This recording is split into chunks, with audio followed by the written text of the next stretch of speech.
أن ينظر إلى الفرائض الواجبة عليه كنظر التاجر إلى رأس ماله، وينظر إلى النوافل نظر التاجر إلى الأرباح الزائدة على رأس المال، وينظر إلى المعاصي والظلم كالخسارة في التجارة، ثم يخلو بنفسه ساعة من آخر كل يوم يحاسب فيها نفسه على عمل يومه. إن رأى نقصا في الفرائض لامها وطبقها وقام إلى جبره بالحال، فإن كان مما يقضى قضاه، وإن كان مما لا يقضى جبره بالإكثار من النوافل. وإن رأى نقصا في النوافل عوض الناقص وجبره، وإن رأى خسارة بارتكاب المنهي استغفر وندم وأناب وعمل من الخير ما يراه مصلحا لما أفسد. وأما أهمية ما في كتاب الله وسنة رسوله صلى الله عليه وسلم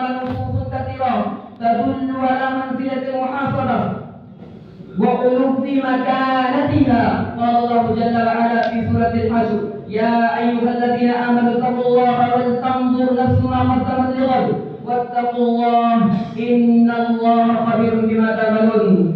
قال ابن كثير رحمه الله في تفسير هذه الآية في تفسير القرآن: حاسبوا أنفسكم قبل أن تحاسبوا، وانظروا لا تتخذوا لأنفسكم من الأعمال الصالحات ليوم معادكم وأرضكم على ربكم. وقال تعالى: وتوبوا إلى الله جميعا أيها المؤمنون لعلكم تفلحون. فالحياة كلها لم تخلق لهوا ولعبا، أفحسبتم أنما خلقناكم عبثا وأنكم إلينا لا ترجعون. إن هذا ابتلاء وامتحان ومحطة عبور تبحث فيها معاد الرجال، كما قال تعالى: الذي خلق الموت والحياة ليبلوكم أيكم أحسن عملا. فاللبيب العاقل من جاهد نفسه وحاسبها وآثرها رجاء النجاح والفلاح. وقال رسول الله صلى الله عليه وسلم: إني لأتوب إلى الله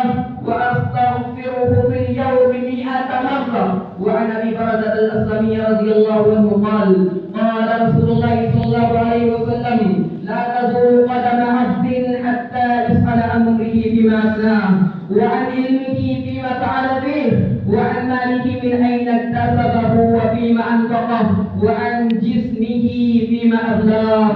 رواه الترمذي وقال: حديث حسن صحيح.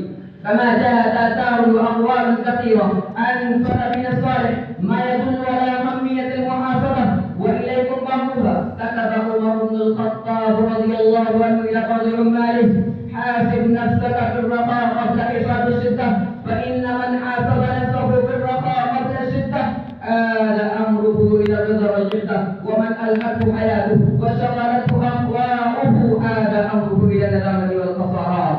وقال الحسن رضي الله عنه: إن العبد لا يزال بخير ما كان له وحيد من نفسه وكانت المحاسبة همته. وقال ميمون بن مهران: لا يكون العبد تقيا حتى يقود لنفسه أشد محاسبة من الشريك لشريكه.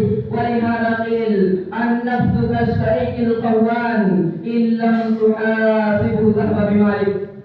وقال الإمام ابن القيم رحمه الله: من تأمل أعمال الصحابة رضي الله عنهم وجدهم في غاية الأمل مع غاية القول، ونحن جمعنا بين التقصير بل التفريط والأمل.